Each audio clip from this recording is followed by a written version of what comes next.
Subscribe now and press the bell icon. Never miss an update.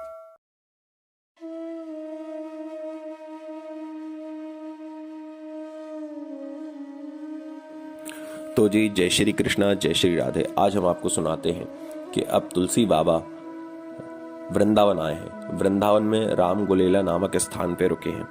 वहीं उन्हीं दिनों श्री नाभादास जी भी आए हुए थे। नाभादास जी ज्ञान गुदड़ी में रुके हुए थे। ज्ञान गुदड़ी में नाभादास जी ने संतों के लिए एक बहुत बड़ा भंडारा रखा था।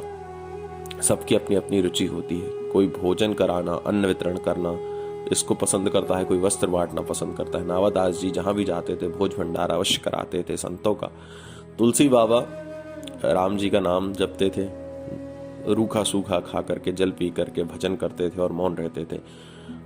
ना तुलसी बाबा ये जानते थे कि नाभादास जी वृंदावन में, और ना नाभादास जी को पता था कि तुलसीदास जी वृंदावन में। लेकिन परमात्मा चाहते थे, भगवान शिव चाहते थे कि इन दोनों संतों का समागम होना चाहिए, क्योंकि जब संतों का समागम होता है तो समाज के उत्थान के लिए कोई ना कोई मार्ग प्रशस्त होता है।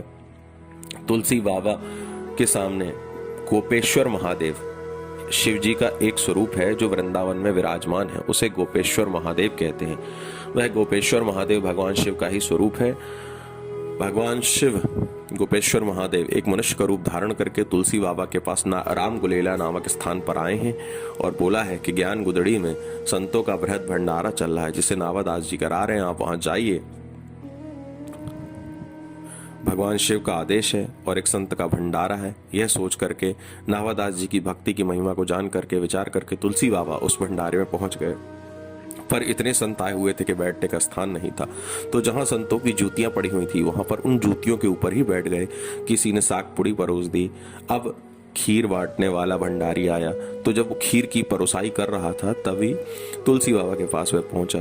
तुलसी बाबा से पूछा, बाबा खीर किस दोने में दूं, किस कटोरे में दूं, ये तो फैल जाएगी। तो एक संत की जूतियां रखी हुई थी, उन जूतियों को आगे करके तुलसी बाबा कहते हैं इसी में दे दो। बाबा भंडारी बड़ा गुस्सा हुआ, बोला अरे बड़ा संत बनता है, इतने संत बैठे हैं, किसी ने ऐसी बात नहीं कही और तू कहता है इतना बड़ा भक्त है कि इन संतों की जूतियों में खीर लेकर के खाएगा। बड़ा तेज भंडारी बोल रहा था। नाभादास जी दौड़ के आए, देखे क्या हुआ क्या हुआ। देखा तो तुलसीदास जी हैं। वह समझ गया। भंडारी को उसने विदा किया।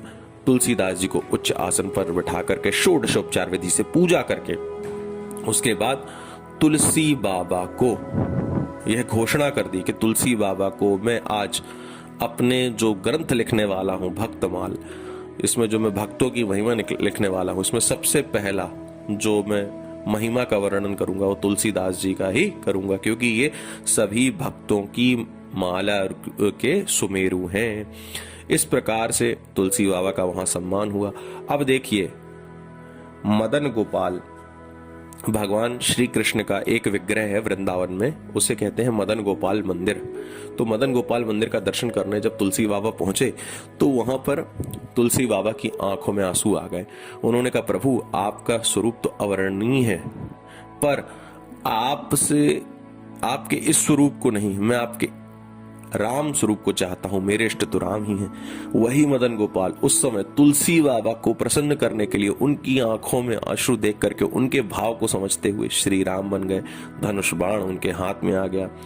इस प्रकार से तुलसी बाबा जब वृंदावन पहुंचे हैं तो वृंदावन में तो सब कृष्ण भक्त हैं, राधा भक्त हैं। तो किसी ने कह दिया कि अरे तुम 16 कलाओं से पूर्ण कृष्ण की उपासना किया करो, रामचंद्र जी तो अंशावतार हैं, उनसे बड़े हैं कृष्ण।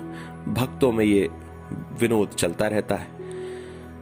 अब तुलसी बाबा तो प्रसन्न हो गए और आंखों में आंसू आ गए। सामने वालों को लगा हमने इनके इष्ट का अपमान कर दिया है, इसलिए दुखी हैं। तुलसी बाबा कहते नहीं नहीं, आपने तो मुझे एक नया रास्ता बता दिया। उत्तर दिया कि मेरी मति में श्री राम के अनुरूप रूप में आसक्ति थी। अब तक तो मैं उन्हें दशरथ का पुत्र, परम सुंदर, उपमा रहित रूप वाला चांद मानकर उनसे प्रेम करता था, परंतु आज आपके द्वारा मालूम हुआ, उन कृष्ण भक्तों से तुलसी बाबा कह रहे हैं, परंतु आज आपके द्वारा मालूम हुआ कि उनमें ईश्वरता भी है। अब उनमें मेरी प्रेम 20 गुना अधिक हो गया है। तो देखिए, राम से जो प्रेम है तुलसी बाबा का, वह लौकिक नहीं है, वह मायक नहीं है, वह सांसारिक नहीं है, वो जन्मों जन्मों का है। और इस जन्म में उनका प्रेम इतना ऊंचाई पर पहुंच चुका था कि अब इस ऊंचाई के द्वारा वह परमात्मा के रूप को प्राप्त करते, परमात्मा में लीन होने के लिए तुलसी बाबा का जन्म हुआ था। जब भक्ति की पराकाष्ठा हो जाती है तो इस प्रकार के भाव मन में आने लगते हैं जो तुलसी बाबा के मन में आते थे। जब वृंदावन में रहने वाले राधा कृष्ण के भक्त उनसे कहते थे कि राम की भक्ति छोड़ दो, तो जो उत्तर देते थे वो भाव से परिपूर्ण होते थे। और उन्हीं भाव को कहा गया है कि ऐसे भाव का ही भगवान भूखा है। तो इस प्रकार से एक बार किसी ने कह दिया कि भगवान श्री कृष्ण तो 16 अवतार से पूर्ण हैं और राम जी 12 कलाओं से पूर्ण हैं, कृष्ण जी 16 कलाओं से पूर्ण हैं। तो देखिए भैया, चंद्रवंश में प्रकट हुए हैं भगवान श्री कृष्ण, इसीलिए वो 16 चंद्रमा की 16 कलाएं हैं, इसलिए वह 16 कलाओं से पूर्ण माने गए हैं। और भगवान दोपहर में पैदा हुए हैं तो वो सूर्यवंशी भी हैं। तो द्वादशादित्य सूर्य के 12 कलाएं हैं, ठीक है, द्वादशादित्य कहते हैं। इसीलिए श्री राम जी को 12 कलाओं से पूर्ण कहा गया है और कृष्ण जी को 16 कलाओं से पूर्ण कहा गया है। भागवत में साफ लिखा है, ठीक है, कि कृष्णस्तु भगवान स्वयं, भागवत में। और रामायण में क्या लिखा गया है, बोले रामस्तु भगवान स्वयं। तो कृष्ण स्वयं भगवान है, उन भगवान का अंश नहीं है। राम स्वयं भगवान है, भगवान का अंश नहीं है। तुलसी बाबा पे इस प्रकार से वहां पर उन्होंने अनेक प्रकार की